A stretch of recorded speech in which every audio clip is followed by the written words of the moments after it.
Olá, meu nome é Tiago, sou professor de História do Colégio São Feijão e vou trabalhar com vocês hoje o conceito de cidadania no Brasil republicano.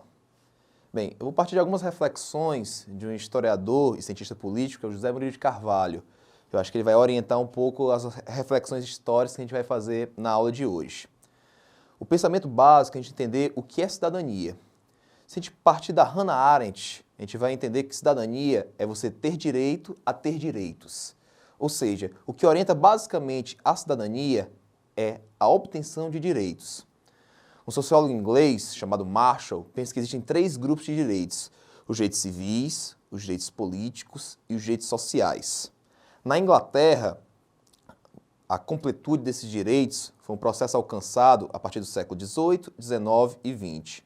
Os direitos civis são direitos ligados à ideia de liberdade.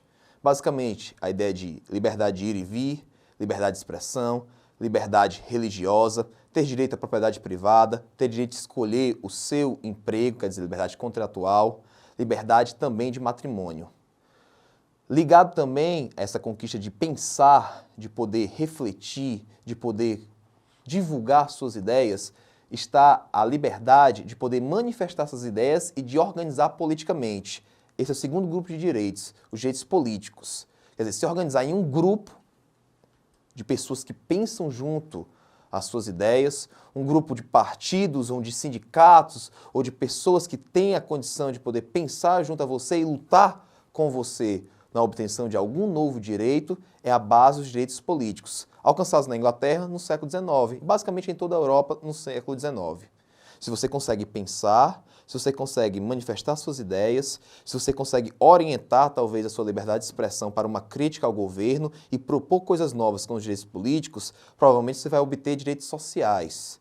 Ou seja, nós vamos conseguir saúde, moradia, segurança, educação, saneamento básico, direitos trabalhistas, transporte, enfim, os direitos básicos para o cidadão são os direitos sociais. Mas na Inglaterra é bem lógico, os civis, quer dizer, o ato de pensar, de refletir, de criticar, gera os direitos políticos, quer dizer, o de se manifestar, de se organizar, de lutar por esses direitos de forma ordenada e coletiva, e por fim os sociais, ou seja, alcançar os direitos básicos. No Brasil o processo não é tão simples assim. Nós temos um problema muito grave no nosso Brasil republicano, que é a carência de participação popular. República vem da ideia de governo do povo, ou coisa do povo, basicamente, conceito latino. Só que, basicamente, o povo fica marginalizado, fica à parte das decisões dentro da República Brasileira. Se a gente pensar que desde o golpe ou da proclamação da República em 1889, nós temos um processo que exclui o povo das decisões. Sim, de um golpe, porque o golpe é uma transformação política orientada pelas elites. E nós temos orientações, tá certo, pensadas pelos militares e pensadas pela elite econômica brasileira. A deposição de Dom Pedro II atende às elites brasileiras, seja ela as elites da igreja, numa questão religiosa, seja ela dos militares, numa questão militar, e também da questão ligada ao abolicionismo e também às questões econômicas e políticas republicanas dos produtores de café em São Paulo e também na Baixada Fluminense, no Rio de Janeiro. Então, assim, vamos pensar, é um processo que exclui o povo. A nossa primeira república, ou como alguns preferem chamar República Velha, que vai de 1889 até 1930, ela se baseia pelo poder das oligarquias. Presta atenção, oligarquia quer dizer governo de poucos. Poucas pessoas ficaram no poder, orientados por uma Constituição promulgada, ainda bem pelo menos, em 1891, que excluía da participação política os analfabetos, que era a maior parte da população, e as mulheres. Só votava basicamente homem, maior de idade, que não pertencesse a uma ordem religiosa ou que também não fosse militar, para não ter o seu voto influenciado pelo seu superior, tanto na ordem quanto no grupamento militar, ou seja, obedecer a uma hierarquia. Então, poucas pessoas podiam votar, talvez cerca de 5% da população brasileira. Nesse momento, a população não pode dizer tudo o que pensa, a população não tem condição de escolher o seu representante e a população não tem direitos básicos garantidos, como saúde, como educação, como transporte, como moradia. Pelo contrário, a gente tem alguns projetos de urbanização acontecendo nas grandes capitais que vão tirando os pobres do centro das cidades, que vão tendo que abandonar os cortiços num processo de higienização social e sendo afastados, mandados para a periferia. Ou seja, o pobre ele acaba não gozando, não tendo direitos. Isso talvez seja privilegiado muito pelo voto ser aberto. Então, alguns conceitos acabam permeando a República nesse contexto.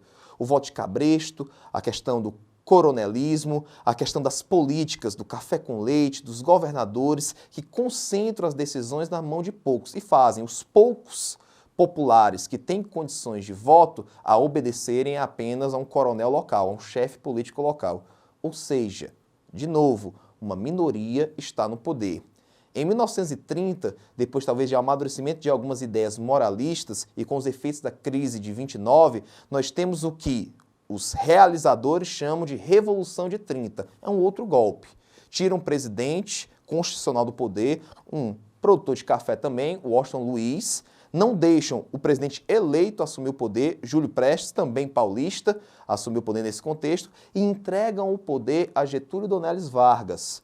Vargas chega ao poder liderando um processo golpista, que não conta com grande adesão popular. E fica no poder sem ter sido eleito, sem ter vencido as eleições, 15 anos no poder no Brasil. O Brasil passa a não ter uma Constituição, o que motiva a Revolução de 32, liderada por São Paulo. Em 34 é promulgada uma Constituição. Essa traz alguns avanços. A mulher finalmente pode votar, constitucionalmente falando. Ou seja, temos um pequeno processo de abertura dos direitos políticos. A mulher tem que ter o mesmo salário de um homem, uma isonomia de salários, a partir de então, em cargos públicos. Também há um grande avanço na questão de gênero no Brasil. É interessante, é uma experiência democrática muito bacana, talvez para o crescimento político do Brasil. Só que acontece um retrocesso. Depois de um ano da Constituição em pleno funcionamento, o governo Vargas declara estado de sítio, depois do que ele chama de intentona comunista. Em 1937, ele dá um golpe. Eles justificam esse golpe porque queriam matar o presidente da República no suposto Plano Cohen e proclamam, então, o início do Estado Novo, com uma nova Constituição. Quer dizer, o Brasil teve a Constituição de 1824 do Império, teve a Constituição de 1891, passou a ter uma nova Constituição em 34 e já tem uma nova em 37. Então, menos de 3, 4 anos depois, nós já temos uma troca constitucional. Agora uma Constituição outorgada, ou seja, imposta, elaborada principalmente pelo Francisco Campos, que coloca Vargas como sendo o centro da política brasileira. É uma ditadura de características fascistas, onde o Brasil não vai ter mais, ou o povo brasileiro não vai ter mais condições, talvez, de uma liberdade de expressão. Não vai ter como se organizar para poder criticar o governo. Não vai poder se organizar, porque também não vai ter muitos dos direitos políticos. É uma ditadura. Mas talvez como contrassenso disso, o Vargas concede alguns direitos sociais. O Brasil retrocede, não tendo direitos civis, não tendo direitos políticos, e passa a ter direitos sociais. Talvez o mais lembrado seja o de 1943, a consolidação das leis trabalhistas, a CLT, onde o trabalhador finalmente vai ter garantias legais, praticadas e fiscalizadas pelo Estado, que vai poder gozar de alguns direitos, opondo-se assim, então, a algumas perspectivas dos seus patrões, que até então poderiam fazer quase o que quisessem com seus empregados, sem ter nenhum tipo de penalização do Estado. A carteira de trabalho, a estabilidade de emprego depois de 10 anos, o direito a férias, o 13º, a folga semanal, são conquistas muito importantes para os trabalhadores, que acabam pensando então o Vargas, a partir de então, como pai dos pobres, mas ele também não deixou de ser a mãe dos ricos nesse contexto. Em 45 ele cai. Em 45 as contradições da luta contra as ditaduras na Europa, contra o eixo, o Vargas, mesmo como vencedor da guerra, não poderia mais ficar no poder. Acontece um processo golpista, Vargas sai do poder, são realizadas eleições e chega ao poder, então, o Dutra. Nós temos um governo Dutra, depois o retorno do Vargas ao poder, o Café Filho, o Juscelino, o Jânio Quadros e o João Goulart. Alguns governantes em uma experiência democrática, com uma nova Constituição, a de 46, onde há uma nova abertura para direitos civis, para direitos políticos e direitos sociais. O Brasil, teoricamente, iria consolidar talvez uma maior participação popular nas decisões. Ia começar também a ter uma motivação um pouco maior na consolidação de um pensamento crítico, pensando em novos governantes, em novas opções para poder reestruturar o país. Qual é o grande problema? Essa reestruturação no contexto de uma guerra fria, não interessava a potências estrangeiras. Infelizmente, o Brasil acaba servindo muito aos interesses das nações capitalistas de primeiro mundo. Infelizmente, a nossa economia é uma economia periférica e nós deixamos a influência de grandes empresas e do capital estrangeiro marcar a política dentro do nosso país. Pois bem, em 64 há um golpe militar e com esse golpe militar nós temos a instalação de uma ditadura. Essa ditadura acaba castrando os direitos civis e os direitos políticos.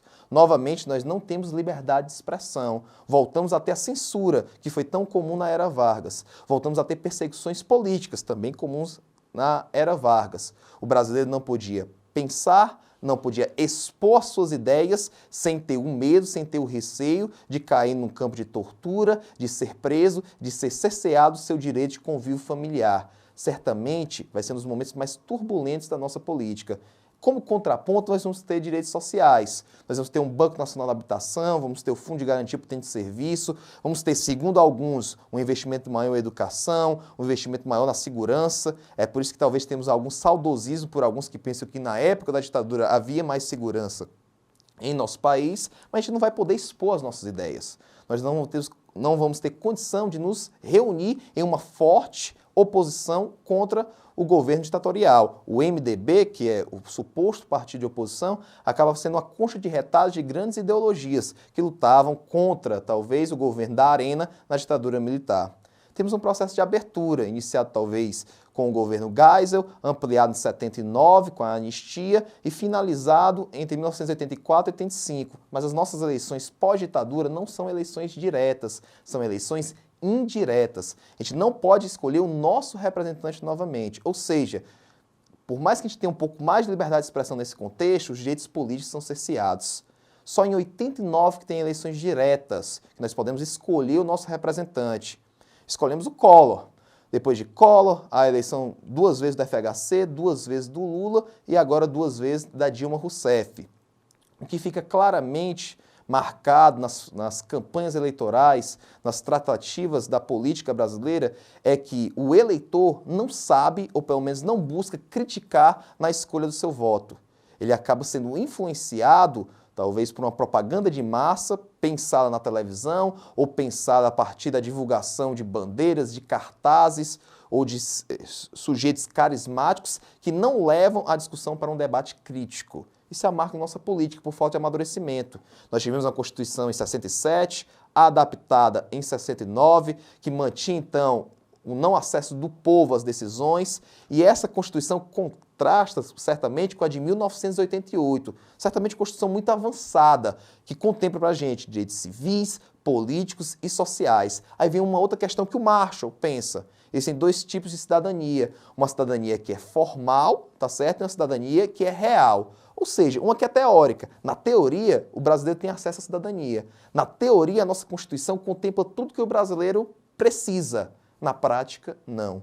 O Estado é ineficiente, muito por conta de nós, brasileiros, não cobrarmos do Estado. Nós nos acostumamos, com 2 experiências ditatoriais, a era Vargas, a ditadura militar, a recebermos os direitos sociais praticamente de graça. Como se o governante tivesse que dar tudo sem ser cobrado, sem ser questionado. Nós não nos acostumamos a questionar, a criticar. E por isso, talvez, essa passividade. No momento em que o povo for às ruas e talvez criticar, pensar em novas alternativas, aí certamente nós teremos uma nova política. E aí sim, nós, com esse direito a ter direitos, que a Hannah Arendt pensou e assim eu comecei, nós vamos poder construir uma nação nova. Nós vamos poder transformar o que é formal, o que é teórico, na prática. Ou seja, transformar a lei que garante saúde, educação, moradia, segurança, saneamento em prática. Recurso tem. Falta também a nossa boa vontade de ir atrás e manifestar as nossas ideias. Opa, nós podemos fazer isso hoje. No passado a gente não podia e sentia muita falta disso. Pois bem, então foi isso que eu tentei revisar com vocês e pensar com vocês na aula de hoje. O conceito de cidadania na República Brasileira. Lembrem, direitos civis, políticos e sociais não foram uma constante, não foram uma alternância, tá certo, de um processo lógico no Brasil. Nós convivemos com experiências ditatoriais e com experiências oligárquicas, o que talvez produziu no Brasil um cerceamento da liberdade de expressão, uma acomodação, uma passividade e com a ausência de uma educação crítica, nós não temos grandes perspectivas em uma transformação político-social. A educação, a crítica, a luta, eu acho que podem produzir esse novo Brasil, talvez um Brasil um pouco mais cidadão, não na teoria, e sim na prática.